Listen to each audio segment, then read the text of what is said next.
Alhamdulillah. Alhamdulillahillazi hadana lihaza wa ma kunna linahtadi law anna hadanallah. Asyhadu an la ilaha illallah wahdahu la syarikalah wa asyhadu anna sayyidana wa maulana Muhammad sahibil hidayatil ummah wa ala alihi wa ashabihi allazina lu darajatal alimu ma'al maghfirah.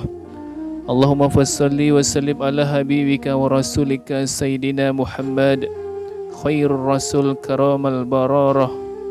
Amma ba'd, usini nafsi wa iyyakum bittaqwallah faqad fazal muttaqun. Qala Allah ta'ala fi kitabihil karim, bismillahirrahmanirrahim, ya ayyuhallazina amanu taqullaha haqqa tuqatih wa la tamutunna illa wa antum muslimun. Ma'asyiral muslimin hadirin hafizakumullah. Di hari yang mulia, pada Jumat yang dijuluki sebagai Sayyidul Ayam, rajanya hari ini, marilah kita bersyukur atas nikmat tak terhitung dari Allah yang telah dilimpahkan kepada kita, terutama nikmat iman dan kesehatan. Melalui mimbar ini pula kami ingin mengajak dan berwasiat khususnya kepada diri saya pribadi. Marilah kita tingkatkan iman dan ketakwaan kita kepada Allah Subhanahu wa taala dengan cara menjaga dan melaksanakan semua perintah, dan pada saat yang sama kita tinggalkan aneka macam larangan-larangan Allah dan Rasulnya. Hanya dengan cara inilah insya-Allah kita akan memperoleh ketenteraman dan kebahagiaan hidup, baik di dunia maupun di akhirat kelak. Amin ya rabbal alamin. Hadirin hafizakumullah, pada suatu ketika nanti manusia akan menghadapi suasana yang sangat mencekam dan menakutkan. Di saat itu manusia dikumpulkan di padang mahsyar kelak pada hari kiamat. Jarak antara matahari dan manusia sangat dekat, sehingga yang dirasakan adalah kepanasan luar biasa.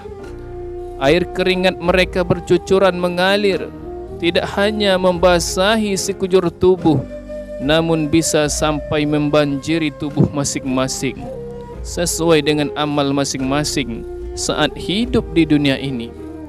Ada yang membanjiri seseorang setinggi mata kaki, tapi tidak sedikit juga yang sampai menenggelamkan mereka. Hal tersebut dikarenakan amal kejelekan yang dilakukan ketika hidup di dunia.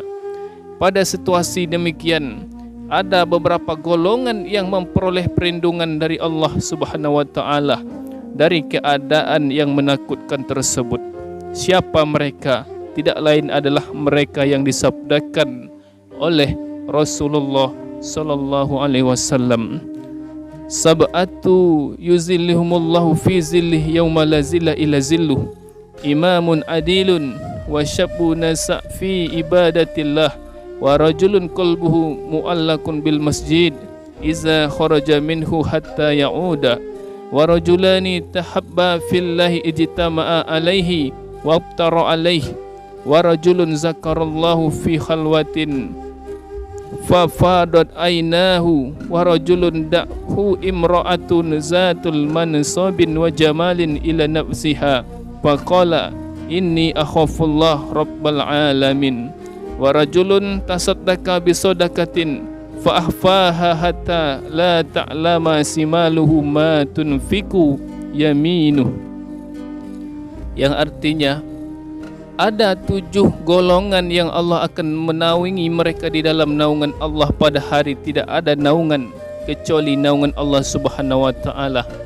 yaitu yang pertama pemimpin yang adil, yang kedua pemuda yang tumbuh dalam beribadah atau mengabdi kepada Allah, yang ketiga seseorang yang hatinya tergantung di dalam masjid ketika ia berada di luar masjid hingga ia kembali lagi ke masjid. Yang keempat, 2 orang yang saling mencintai karena Allah, berkumpul dan berpisah karena Allah. Dan yang kelima, seseorang yang berzikir atau ingat Allah dalam kesunyian, lalu kedua matanya mengalirkan air mata. Dan yang keenam, seorang laki-laki yang digoda oleh perempuan berkedudukan tinggi, berlimpah harta dan cantik jelita, Lalu laki-laki itu menjawab, sesungguhnya aku takut kepada Allah. Dan yang ketujuh, seseorang yang merahasiakan amalnya sehingga seolah-olah tangan kirinya tidak tahu apa yang diimpakkan oleh tangan kanannya. Hadirin hafizakumullah, dengan keterbatasan waktu khutbah ini, kami tidak akan menguraikan satu persatu tentang 7 golongan di atas. Kami hanya ingin sedikit fokus kepada golongan ketiga saja, yakni sabu nasa'a fi ibadatillah, golongan pemuda yang hidupnya tumbuh dan berkembang untuk selalu beribadah, mengabdikan dirinya kepada Allah Subhanahu wa taala. Jemaah Jumat yang berbahagia, di hari kiamat kelak Allah akan memberikan apresiasi yang besar kepada para pemuda yang tekun beribadah. Kenapa? Karena banyak pemuda biasanya memang selalu cenderung rawan menjauh dari hal-hal positif yang bersifat mengabdi atau beribadah kepada Allah Subhanahu wa taala. Tidak sedikit dari mereka mengabdi atau mengikuti kesenangan hawa nafsunya sendiri. Hadirin, menjadi pemuda rajin beribadah yang kelak akan memperoleh naungan dari Allah Subhanahu wa taala tentu tidak mudah. Perlu tekad yang kuat dan didasari dengan keimanan yang kokoh kepada Allah Subhanahu wa taala, sehingga beribadahnya menjadi lifestyle atau hobi, yaitu kesenangan yang pada gilirannya merasa menjadi kebutuhan. Jika seorang hamba dalam pengabdiannya kepada Allah merasa sebagai kebutuhan, maka kebutuhan hidupnya di dunia akan dipenuhi oleh Allah Azza wa Jalla. Sebagaimana Allah Ta'ala berfirman, Bismillahirrahmanirrahim, wa ma min dabbatin fil ardi illa 'alallahi rizquha. Yang artinya, dan tidaklah ada makhluk yang melata di atas bumi ini kecuali Allah yang menanggung rezekinya.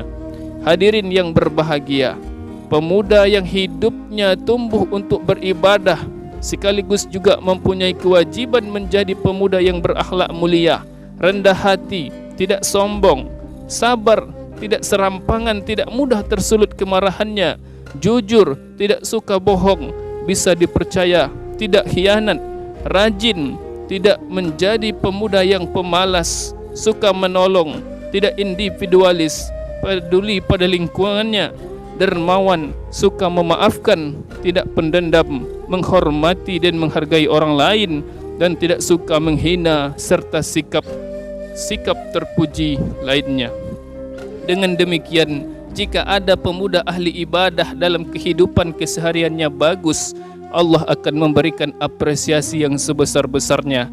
Ketika ia mati, kelak pada siang orang sedunia dikumpulkan menjadi satu dari generasi Nabi Adam hingga orang yang lahir besok saat mendekati kiamat, semua berkumpul dalam hiruk pikuk yang agung.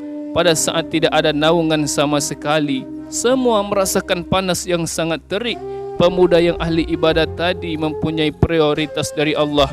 Ia akan mendapatkan naungan sehingga ia tidak kepanasan. Pemuda itu adalah pemuda yang rajin beribadah dan sudah barang tentu sikap dan perilakunya baik terhadap sesama.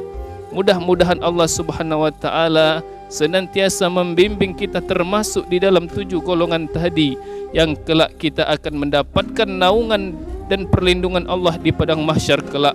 Semoga Allah menjauhkan lingkungan kita dari pemuda yang suka mabuk-mabukkan, suka berjudi, mencuri, berpacaran, membawa wanita bukan mahramnya ke sana kemari. Semoga Allah menjauhkan mental remaja kita yang bobrok. Semoga diselamatkan mereka, dientaskan menjadi remaja yang dekat kepada Allah, dekat kepada masjid, takwa kepada Allah Subhanahu wa taala.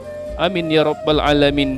Barakallahu li wa lakum fil Qur'anil azim wa ja'alani wa iyyakum bima fihi minal ayati wa zikril hakim. Innahu huwal tawwabur raufur rahim. A'udzu billahi minasyaitonir rajim. Bismillahirrahmanirrahim. Wal hayyul la ilaha illa huwa fad'uhu mukhlisina lahuddin. Alhamdulillahi rabbil alamin. Wa qul rabbighfir warham wa anta arhamur rahimin.